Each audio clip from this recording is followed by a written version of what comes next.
I had one the other day that sticks out in my mind. It was after I did the signing.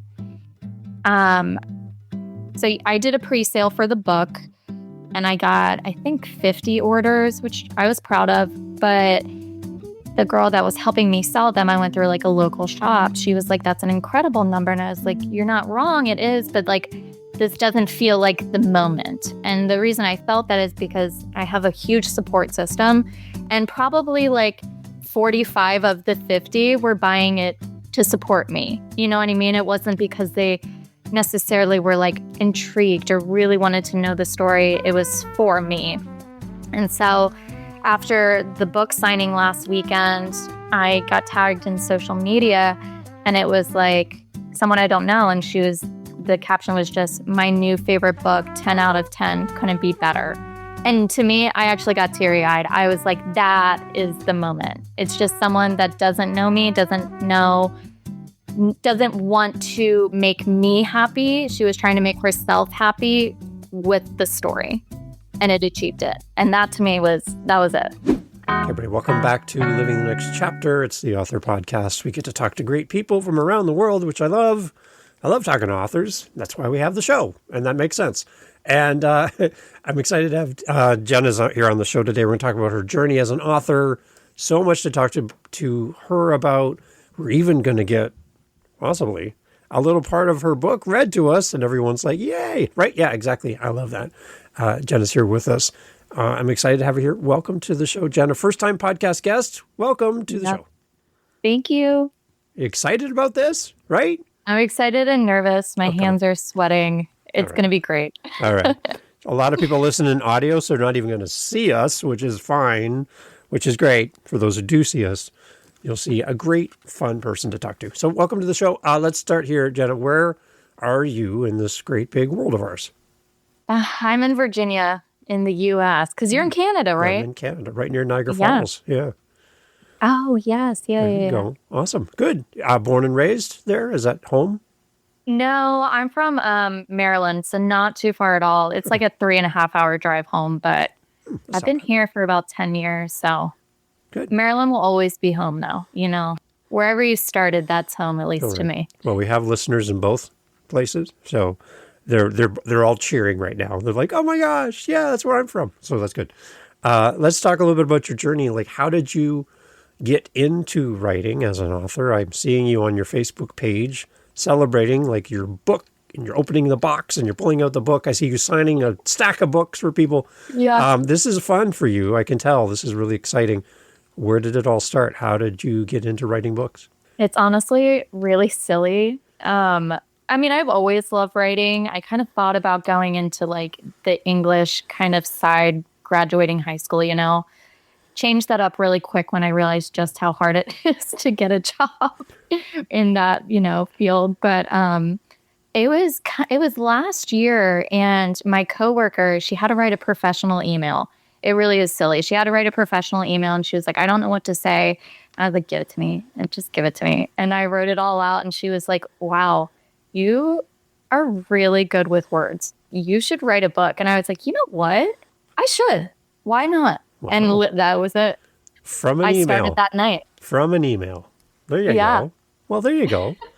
It's nice when people see something in you that maybe you didn't fully recognize or realize, and you're like, oh, well, now that you say it, maybe I should.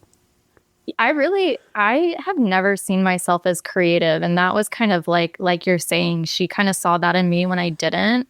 And I was like, sure, let's give it a whirl. And then it just really flowed so easily. Wow. That's an interesting start. I like that. I love finding out how people get into this, because some people are like, well, you know, I started when I was 4.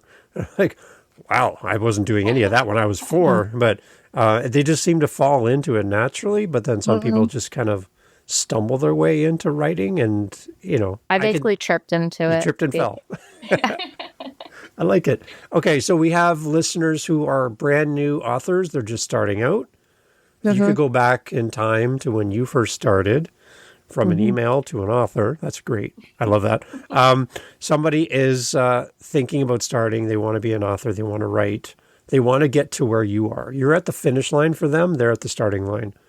If you Yeah. could go back in time and a podcast was available and you could press play from another author on a podcast, what would have been helpful for you to hear when you went from the world of email to writing as an author? What could have been helpful? I think two things. I think, a lot of it depends on what type of person you are. So, like, I am very impatient. I like instant gratification. I don't want to wait. And so this was hard for me, is like kind of not rushing the process, enjoying each bit of it. And then, when it's time to put it out, if it's not ready, it's not ready. You can't force it. And I definitely tried. I had, thankfully, people in my life that were like, slow down. One extra month isn't going to like make or break your book. Just pause, take a minute and pause. And I personally didn't do it, but I have seen some advice that says once you're done your manuscript, to set it aside for like X amount of time and then kind of go back to it with fresh eyes and really read it from there. I thought that was good advice for myself. Again, I didn't take it. But I think the other thing is to not seek perfection. It's never going to be perfect. I think I went through my book probably 5 or 6 times. And by the end, I started to really get tired of it. This is something I'm supposed to love. And I'm searching so hard for these like imperfections that I'm worried other people are going to find, when really that's what makes us human. And it kind of almost makes the reader relate more to you, if that makes sense, to see these imperfections. Like, I mean, we could talk about AI all day. That's a whole nother story. But that's the thing, is it takes out all the imperfections of being a human, you know? And so when you see those in there, especially people and readers that really, really dislike the use of AI, they're like, oh, okay, this is a human. She really did write this. Yeah, right. Yeah. I think that's it. Yeah. So with 700 plus episodes for the show, I get to ask this question to a lot of authors, and I love hearing everybody's approach, because it's always a little bit different. It's always unique. So even though there's a ton of authors out there writing a ton of books, everyone's like, how do I find my unique voice in a sea of books that are coming out as we're talking right now? New books are being released as we speak. So it's like, how do I find my unique space, my unique voice as a writer? And your process is different than everyone else's I've heard so far, which is great. Not a lot of people have gone from email to author, which is another unique thing. For you, when in the process of writing, did you find or start discovering your own voice as an author? How long did it take to kind of get into that space? I don't know if it was like a conscious thing that occurred for me. Yeah. It was more when I read my story back for the first time after, writing the whole thing through. You can tell within like a certain point of my book that I really find like my niche. You know what I mean? Niche. Yeah. That word. Yeah. But I honestly do think there's like a shift in that. Like, you can tell that I'm comfortable and I'm, I guess, more sure of myself in my writing. It's definitely probably, I don't know, maybe a quarter of way through the book.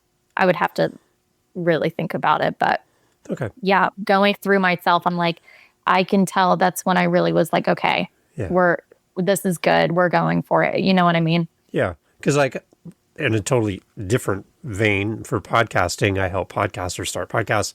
And it takes a while for people to find their voice on a microphone. Because at the first, they're all like very tight, very structured, everything's grammatically perfect when they're on the mic.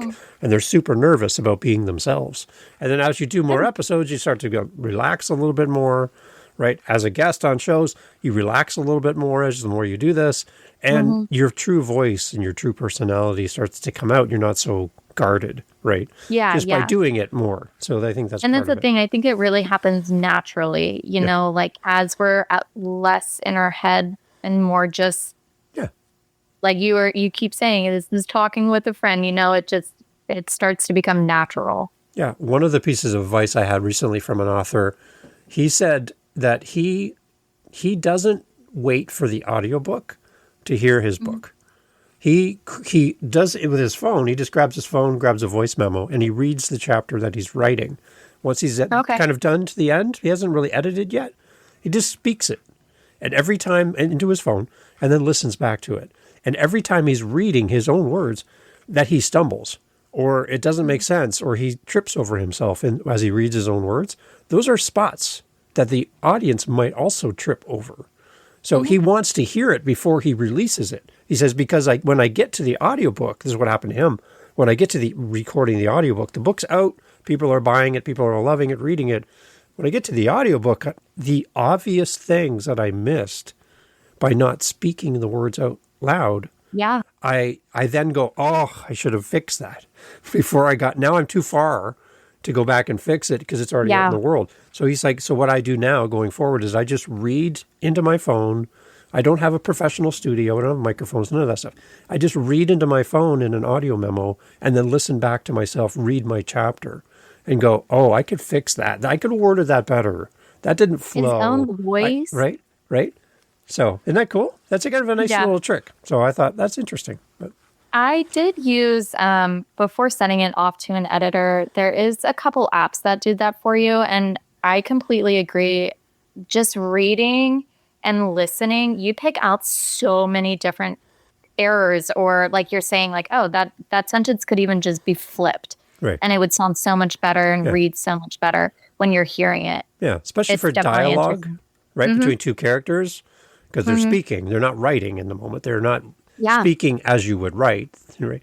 And we don't write as we speak. So it's kind of nice to have that humanity in the voice of your character that you might try to grammatically fix as you write it. It's going to feel weird like they're robots or something. It's going to feel like AI. It's too perfect. Right? Yeah, exactly. Yeah, like exactly. Yeah. I like that. I don't know if I could listen to my own voice, though. Oh, well, we're going to hear that. That's like when you hear yourself and you're like, ooh, that's what I sound like. Just so you know, we're doing it right now. You're doing great, by the way. Okay, good. And you might read to us later, which is even exactly what I'm talking about. Yeah, I think that's one thing. We talk about finding our voice as an author, as a writer on paper, but also finding our voice as we get out and talk about our books. That's the other part I find a lot of authors wrestle with is they love writing. They don't love the promotion part, like doing what we're doing right now, talking about the book, going to do live events, getting up on stage, meeting people. And it's like, I just want to go home and write.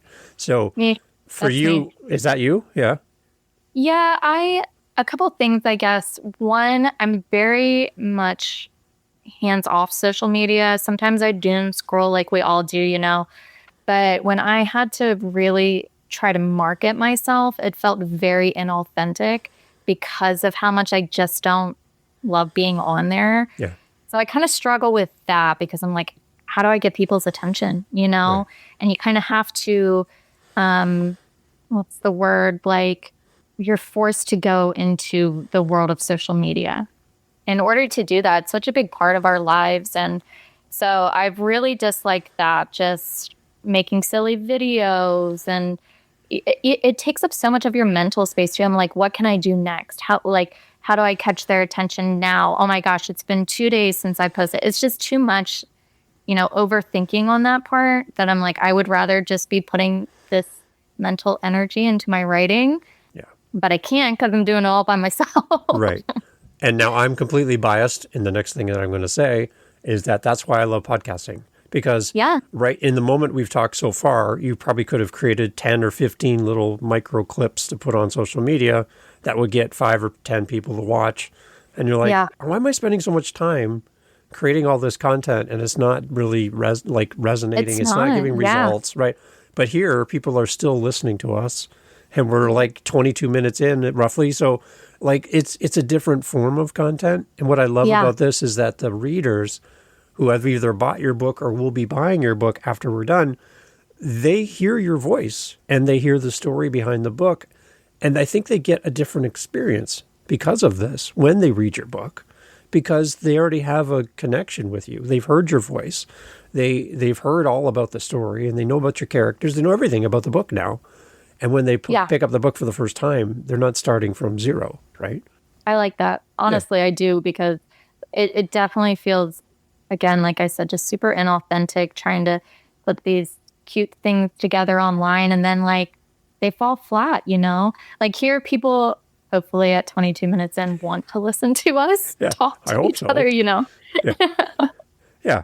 I like that. And the other thing about promotion that I just kind of like to remind authors too, as well, again, it's very comparable to podcasting, is when we talk about promoting ourselves, it feels really weird to get on and say, hey, look at me. Because, that's basically all social media is. But when I talk to authors, I'm like, so, are you proud of your book? Oh, yeah, I worked really hard. So it's not like junk. It's not a bucket of bolts. No, I really worked hard on this book. So it's not a bad product. No, it's a great product. I'm really proud of it. So then if it was a bad product, it would feel weird to promote it, right? Yeah. But if it's a good product and you're proud of it, should we promote it? And it's like, okay, that makes sense. Like I am proud of this. I do want people to read it. I want people to connect with it. The story will be a great story for readers. So, and with the feedback I've had from people who have read it has been positive. So yeah, people want to know more about it, right? So it's when you put your stuff out there and you feel like you're faking it, you feel like, maybe you're wrestling with not really knowing your voice. That's where it gets difficult, right? But I think you have something great. So talk about it as often as you can and do more podcasts, whatever, right? Yeah, right. I just want to encourage people that when you write something, you're proud of it, right? It comes through when you start talking about it.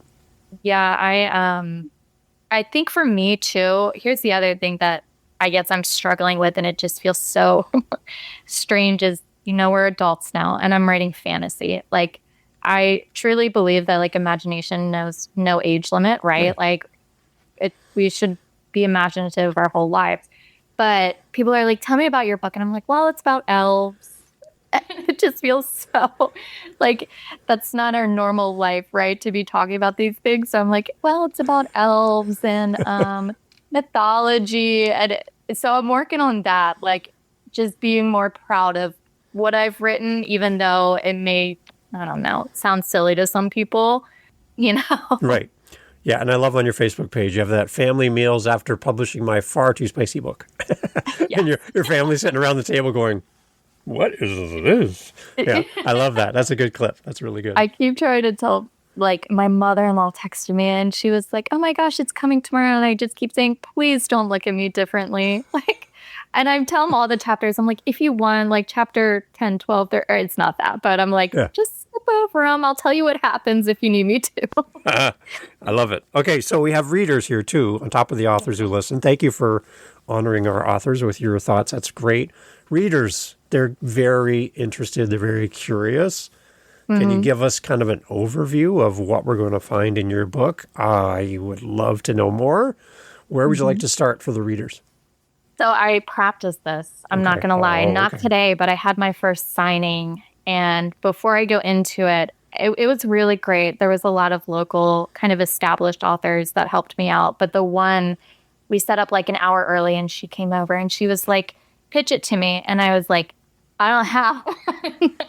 She was like, oh no. Okay, well, we have 1 hour. Let's get this down.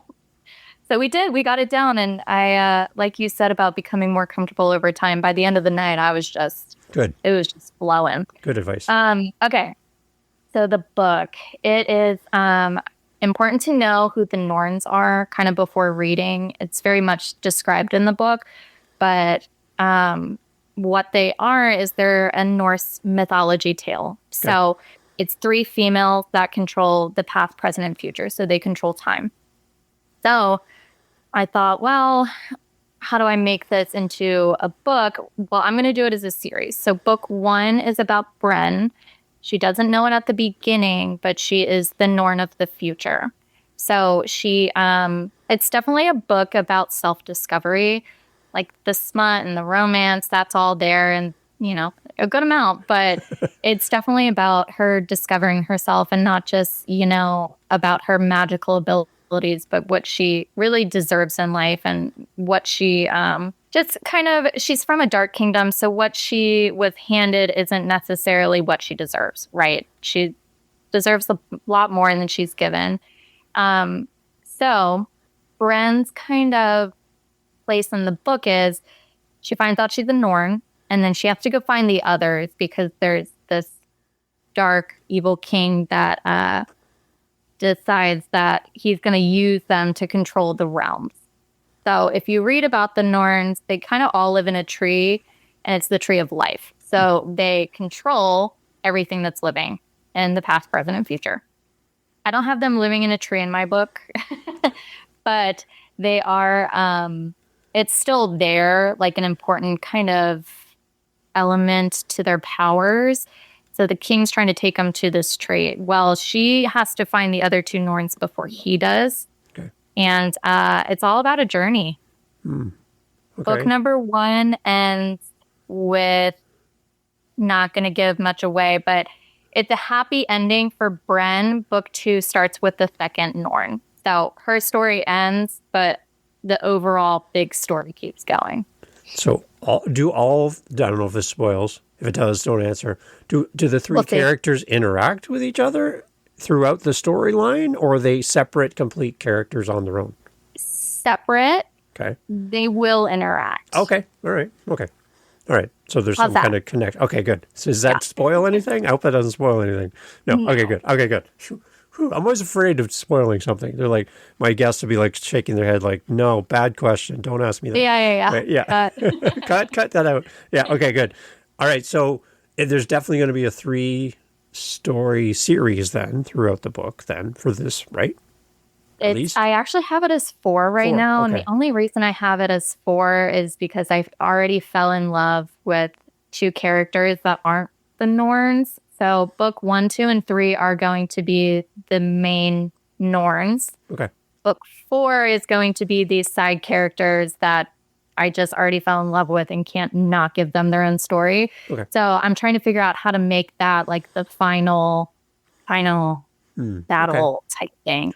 So as a writer, as an author, again, going from an email to an author, do your characters kind of just show up? Like you're trying to work on this one character and develop them, and all of a sudden, like the door opens and this other character walks into your world and goes, I want to be part of the story. And you're like, well, who let you in? Who are you? Right? Like, does that happen? Like all these different, like other characters, like the supporting characters kind of just show up for you and now you have to deal with them? Yeah, there was a few that I definitely didn't plan out. I really didn't do too much planning before writing. I learned this term and I hope I like describe it well, but it's a pantser. Yeah. Yeah. Which right. I'd never heard that word. I was like, we're not doing this all day. That's weird. Yeah. But I believe it's basically like the plot drives itself. Like you don't really outline the whole book. It's very much like driven through what the characters are going through at the time and the journey, I guess. Yeah. So I did have a couple of them written out, and then I was like, well, this needs more. This needs, I don't know, comedy, or this needs a conflict or whatever. And then that's how other people would kind of enter their way in. Okay. I think I want to say in the book there's maybe 2 or 3 characters that I didn't plan on having in there in the first place. So this 4th potential book with these other characters, that didn't seem planned. Like it seems like you're wrestling with this 4th book and how to make this all happen. So is that part of this? Like you're focused on the main 3 characters and the storyline for the 3, and then you just have these extra and you're like, I don't know what to do with this. Is that one of the examples of like additional characters? Yes and no. I have them planned. So the one character that I'm talking about is the best friend of Bren, who is this book's main character. Okay. So I knew that she needed someone kind of by her side, you know what I mean, to like play off of through the book. But I didn't expect her to be a favorite of mine. She brings a lot of very sarcastic, dry comedy, which I think is also very natural for me. So she was very easy to write. Does that make sense? So like I never struggled with her, and I like where she's going. Yeah. And so I'm like, I got to give her something. I just love her. I have to give her her own. Okay. Is there any time bound sense to the story? Future, past, present? Like where is the story set? Like the 3? All of them. Yeah. So they're in the present. Okay. It's very present time, but I did not want them to have electronics. Okay. Like I didn't want them to be able to text each other and just be like, "Hey, do you know where this chick is?" or whatever. Yeah. Like they had to go on a journey, and so I took that element out of it. There's no cell phone. There's no trying to think. I mean, cell phones are obviously the biggest one. No TVs, things like that. I was like, I don't want them to have that. Right. I think all of us can agree to an extent that so much of our phones or our lives are in our phones, and it really takes away from that human connection. Yeah. So I was like, let's take that out.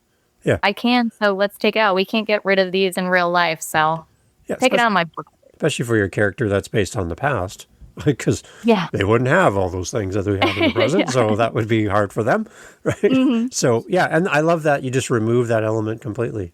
That you don't have to deal with it. And then it's not so time-bound, too. Like 10 years from now, we read the book and go, cell phones. Remember when we had cell phones? Right? People are like, we don't do that anymore. There's holograms now. Right? That's Come crazy. on, right?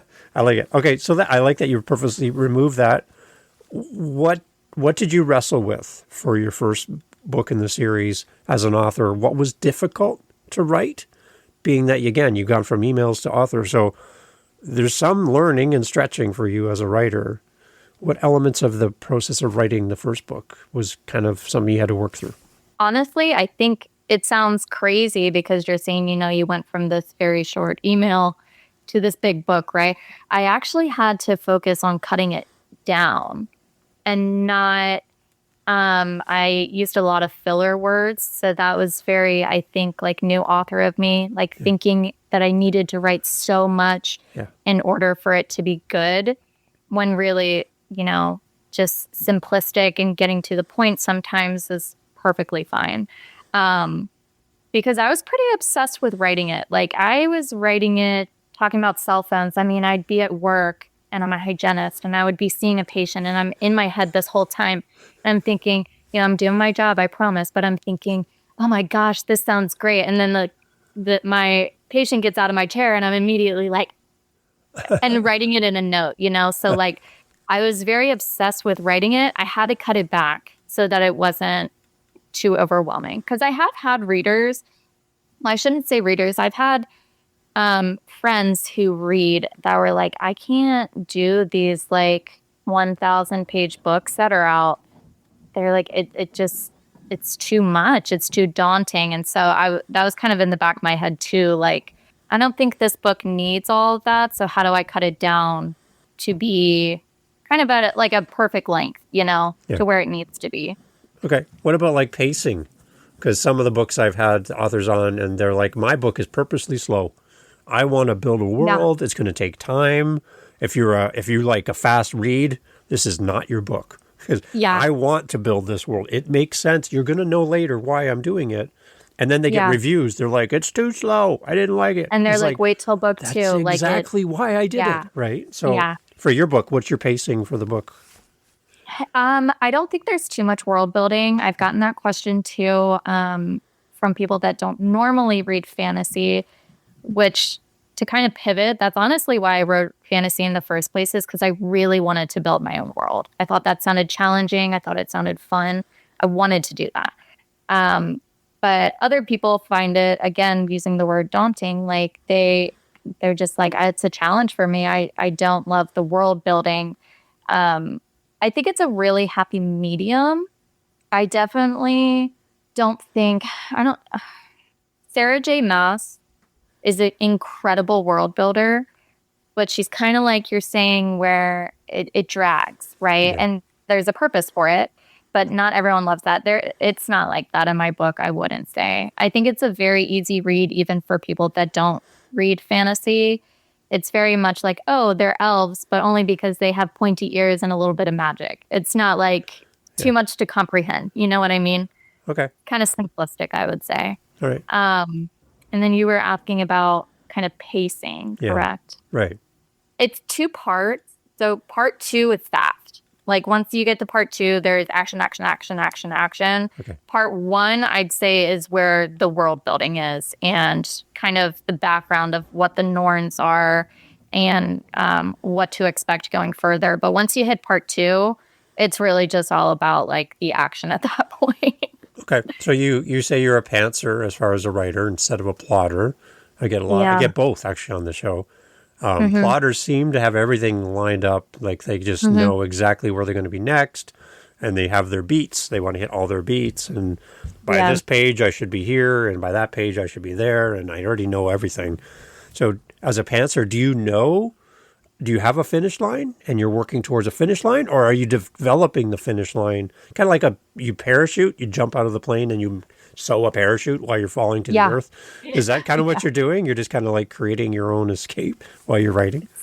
So to add on to that analogy, like, that the goal of skydiving, even without a parachute, is to get to the ground, right? And live. So that'd be good.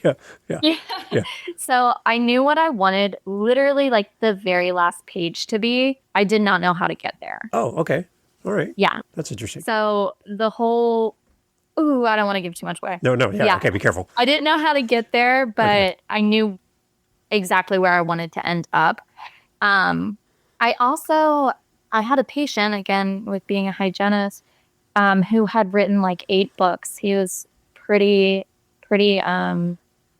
successful in writing. And I asked him for his greatest advice. And it kind of goes along with this plotting point that you're talking about and knowing where you're going. He said, once you hit 80% in the book, to write the last few chapters. Okay. And then to go backwards. And I was like, that's interesting. Like, why do you say that? And he said, because especially when you're trying to get to a finish line, people tend to divert and then go back. And then he just said that it really, it helps you to get to that finish line smoother, I guess would be the way to say it. Yeah. I heard one author compare it to landing a plane. You only have so much gas in the plane, so you do have to land before you run out of gas. Yeah. And sometimes authors just seem to keep circling the airport, and they're going to run out of gas, they're going to crash. So you got to land this thing. Yeah. So bring it in somehow. Like, you got to wrap it all up tight together. And so he's like, just write it when you're at the 80% point, because now you know where you're going, know, and you can make that straight line to the finish line. What are you proud about when you look back? Again, pictures of you on Facebook and opening and reading your books out and signing it and everything. What's like a proud moment for you as an author in the process? Is it getting the books and getting a box full of books? What is it? Yeah, I think that was it. I mean, I had one the other day that sticks out in my mind. It was after I did the signing. So I did a pre-sale for the book, and I got, I think, 50 orders, which I was proud of. But the girl that was helping me sell them, I went through like a local shop. She was like, that's an incredible number. And I was like, you're not wrong. It is. But like, this doesn't feel like the moment. And the reason I felt that is because I have a huge support system. And probably like 45 of the 50 were buying it to support me. You know what I mean? It wasn't because they necessarily were like intrigued or really wanted to know the story. It was for me. And so after the book signing last weekend, I got tagged in social media, and it was like someone I don't know. And the caption was just, my new favorite book, 10 out of 10, couldn't be better. And to me, I actually got teary-eyed. I was like, that is the moment. It's just someone that doesn't know me, doesn't want to make me happy. She was trying to make herself happy with the story. Yeah. And it achieved it. And that to me was it. Wow. Okay. So we teased this at the beginning. And while you're getting set up for us for this, I'll talk to give you some time. Okay. But we're going to hear a little bit from the book. Just a little taste, right? Because again, as a reader, I love audiobooks. I love when authors hire amazing voice talents to read books, which is great. But there's just a special spot for me as a reader and an audiobook lover when an author reads their own words, because you wrote the words, like they came from you. A voice actor is going to do their best to replicate what you did, but these words came from you. And you know what's coming in the future based on what you're going to read to us. And I just love how an author reads. And I know this was a big ask for you. I recognize that. Your first time as a podcast guest, right? First time podcast guest. And then I throw a level of, can you read to us? You said no, but yes. And I love that. Yes. So this is good. So, so I'm encouraging everybody as we go into hearing a little bit from the book, as you hear this, think about someone else that's going to love this book, right? And share this with them, so that we can get more people to buy this book and more people to fall in love with another amazing author here on the show. So think of someone else while you're listening to this and who you can tell, right? Because that's what we want from this. Okay, does that make sense? Are you good with that, Jenna? All right. Yeah, okay, absolutely. So are you ready? Do you have a little spot for us? Yeah, let me find... Can you kind of set it up for us a little bit so that we kind of... Of course. Like they do on late night TV, you're in a new movie, tell us, set up the clip, that kind of thing, right? Just kind of give us a little bit of what we need to know, and then I'm going to go sit with everybody else, okay? I'm just going to listen. It's your show now. Take it away. It's all up to you now. Okay. So this is probably, let's see what chapter I'm on. I'm in the very beginning of the book, chapter 3. So not far in at all.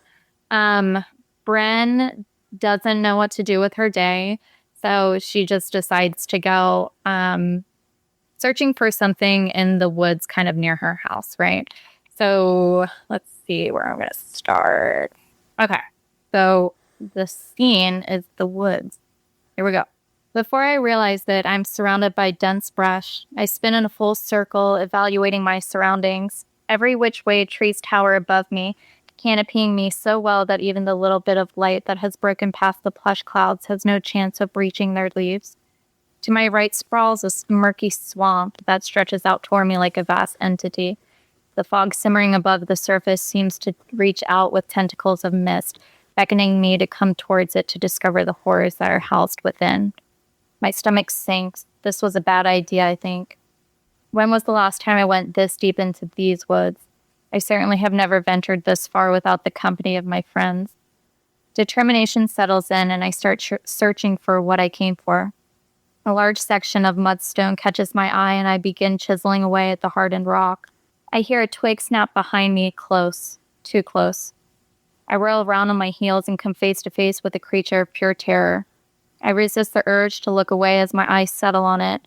The creature's eyes are so hollow, it is as if acid leaked into its skin, leaving behind gaping holes that now cradle a set of xanthic yellow, calculating eyes, tracking my every twitch, every shudder, every breath. Its skin teeters between gray and green as if the creature were created by the swamp itself. Its emaciated frame, with bones appearing as brittle as a rotted tree branch, is cloaked and hidden behind shredded black robes. Claws equally as long as its unnaturally elongated fingers fluttering out of the sleeves, mere inches from dragging along the ground. I imagine the creature getting those claws in me and envision them slowly seeping through my flesh, carving away at bone and muscle as if it were butter in order to break free through the opposite side of skin. I shudder. It watches. The creature smiles at me with a mouth full of multiple rows of sword-like teeth that glistens with a viscous substance, almost like it's perpetually drooling. From its throat emanates a chilling gurgle, a sound that echoes with the cries of the damned and those long forgotten. It tilts its head at a grotesque angle, causing its cadaverous chin to point skyward and matted, lank, dark hair to stretch towards its ankles. Debris rained from its locks, reminding me of a mudslide that ravaged a village, collecting everything in its path and hiding within its muck like treasures. Its head is at such an unnatural angle that I know this creature cannot be from Orlov, our realm. That's pretty good. Mm.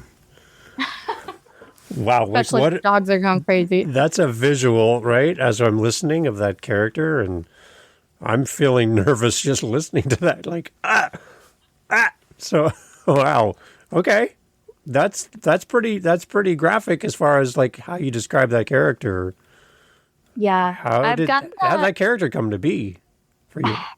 I don't know. No, really? I think I was just trying to think of like from head to toe, mainly like describing each element that creates us, right? So I was just like, what could this be? What could that be? Very much like piece by piece, putting it together. Yeah. It's so silly, but it cracks me up. There's this old YouTube video. It's called Salad Fingers.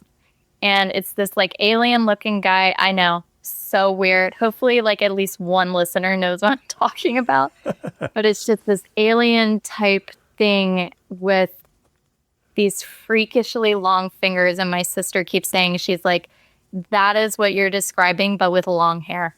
And I'm like, sure. But I can see it, like thinking back to that image. I'm like, you're right. It's apparently salad fingers. Okay. Well, we'll have to get a link for that. Throw that in the podcast. Everybody go listen and watch. Cool. Okay. Again, thank you for reading for us. That is amazing. I love how you describe things because it puts me into that story. I feel like I'm right there next to your character. Mm-hmm. I'm looking up at the trees. I'm seeing the murky swamp, everything, right? It's very good. I love how you write. Think of it. All this started from an email. Like, come on. That's amazing. I want you to write my emails if that's how you write. This is great. Hey, you tell me the subject. Okay, so as far as connecting with you, I know I've been checking out your Facebook page, your author page there, and we can go check that out and follow you there. Is that the best place to send people? Where else would you like to send the audience? I think I'm most active on Instagram. Okay. It just seems to be like at least my biggest growing platform, I would say. Okay. I will say though that everything on Instagram is connected to Facebook too. So like you're not going to miss much on either side.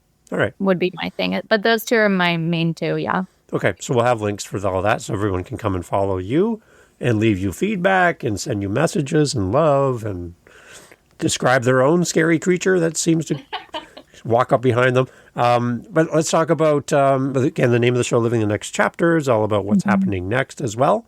We want to celebrate this book, but, there is more to come. Do you have kind of a time frame for us as readers and maybe this year, next year, when we're going to see the next book in the series? Gosh, I would hope this year. Okay. I can tell you my time frame for book one. Like I said, I wrote it very fast. I wrote it all in 2 months, was kind of my finish to end. And then I ran into a really good amount of snags with kind of the development of the book itself that I've learned from though. So I'm really hoping that like that gets cut out a little bit time-wise or like the things I learned from. This book came out within 10 months, even with those couple snags. So I'm really hoping this year. That's probably the best timeline I can say, yeah.